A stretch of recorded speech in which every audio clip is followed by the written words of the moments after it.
We're live at the Bear at Grand Traverse Resort in Acme, Michigan. I'm Michael Patrick Shields with the newest father and son dynamo, Jack and John Seltzer. Just came off the course. Jack in an unfamiliar role as caddy for his son John, when Jack's usually making all the noise, having won the event in 1987. Correct. This was fun today. It's fun for 2 days. I would have preferred to play golf, but if I'm not, work with John, and we had a great time. He played great yesterday. Today we had a little trouble, but it was a lot of fun. I enjoyed it. Before we go to John, let's talk back in 1987 when you did play 4 most excellent rounds. What were the circumstances about that day, and what do you remember most? Well, what I remember most was I'd had the lead the year before every day until the last hole where Tim Matthews hit it close and won by a shot. And then the following year I'd led every round again. And I came into the ninth hole. I had just bogeyed 8, came into the ninth hole and ended up tied with Mark McNiff. And I made ace on 9 and then shot 32 on the back to win by 6. So that was an awful lot of fun, especially making a hole-in-one on the last day. Talk about a momentum. John, how old were you that year, and what do you remember? I remember I was 8 years old, and I remember we just got on the golf course to start watching. We missed most of the front 9, and we caught. It was the first hole that we actually caught. My mom, myself, and my little sister. So that was it was pretty cool. It was pretty neat. What's it like now to take advice from your father? I mean, you take advice from him all your life, and now you're on the golf course.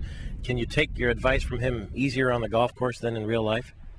I think maybe the first couple times that we did this, that I played up here, we played some practice rounds together, and I think now that I've got the lay of the land, more often than not, I just need his eyes on the putting green. Your father is known for his acerbic sense of humor, if you'll allow me to say that. Do you think you have his sense of humor? Yeah, I do. Unquestionably. Does it take a sense of humor to win on the Bear, do you think? Oh, yeah, you better have a sense of humor because it comes after you in aces. It comes at you very hard. As it happened to John this week. He made 13 birdies and an eagle, and he's 9 over? 10 over with a couple quads and triples and doubles, and it happens to you. Every swing out here is a potential double bogey or worse, and he's a very, very good player, and he's going to be able to cut those out. I know it. Do you remember the initial reaction to the Bear the first year in 1985 when the event was held here? What did the professionals think about the Bear? That it was the hardest golf course that you can play golf on, and that stayed that way for a long, long time, and it still is. I mean, today I think it a lot of teeth here with the wind, but the caliber of players now, the way they can play golf now, and as far as they can hit it, it's reduced the golf course, made it a little easier, even though it is still very, very difficult. What do you think about it? Like you said, I think a long time ago it was probably one of the toughest golf courses in the state. But like you said, with the guys hitting it as far as they do, with the technology that's out there, I mean, it really is not surprising that 20 under is leading right now. If you're hitting it well, you can definitely go real low. What are some of the thoughts that go through your mind when you're out there watching your son? Do you feel as if you're sort of remote viewing yourself when you were that age? Oh yeah, I can.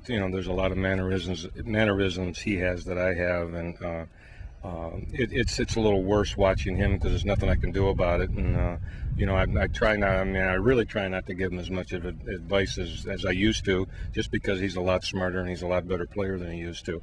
And so I just kind of wait for him to ask. But it's the typical parent thing. You're watching your kid and you just don't want anything bad to happen.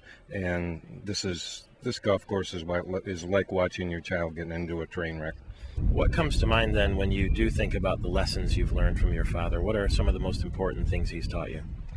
I would have to say, just trying to keep your cool out on the golf course. Bad things are going to happen. It's how you rebound from those bad things. Like you said, every swing out here is a potential double bogey, and a lot of the times you're going to make a couple. So it's how you bounce back from those mistakes that really determines how good of a golfer you are. What are some of the lessons you really want him to borrow from your great career? Well, I think he's got it already. I mean, it's just staying in the moment, working on your game, working on your short game, trying to get better in every aspect. and setting goals, what you want to do, and then working at it to achieve them. He's very good at that. He's not only a great kid, he's a good son. He's a great son, and he's a good kid too.